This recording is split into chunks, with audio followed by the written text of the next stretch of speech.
कंपनीमध्ये काम करत असताना कोणाला 15,000 महिना आहे, कोणाला 10,000 तर कोणी 8,000 रुपये महिन्यानं काम करतायत.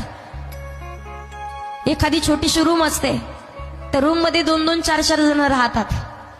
त्या रूमचं भाडं 3-3, 4-4 हजार रुपये एका मुलाला. मला सांगा 8,000, 10,000 पगारामधून 3,000 रुपये जर रूमचं भाडं जात असेल, लाईट बिल काही जातं, पाणी पिण्यासाठी, काही कपडे घेण्यासाठी, आणि त्यातूनही गावाकडे काही पैसे पाठावे लागतात. एकदा का पगार झाला तर दुसऱ्याच दिवशी पूर्ण पैसे संपून जातात. परत महिनाभर जीवन जगावं कसं? कधी कधी पहा, रविवारच्या दिवशी सुट्टी जर भेटली ना, तरुण मुलं रविवारच्या दिवशी कशाला कुठे फिरण्यासाठी जायचं आणि कशाला झोपून राहायचं म्हणून तेवढेच 8 दिवस पैसे खर्चायला भेटतील म्हणून 500 रुपये रोजाना, 200 रुपये रोजाना एखाद्या मिस्त्रीच्या हाताखाली कामाला जातात.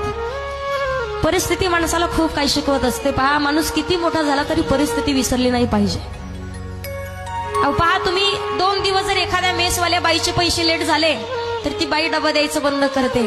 4-4 आणि 8-8 दिवस कामगार मुलांचं सगळ्यात खाणं जर महत्वाचं आता काय झालं असेल पुण्यामध्ये, तर वडापाव खाऊन 8-8 दिवस काढतात. पहा, वडापाव खाऊन जीवन जगतायत. 10 रुपयाचा वडापाव खायचा आणि दिवसभर काम करायचं.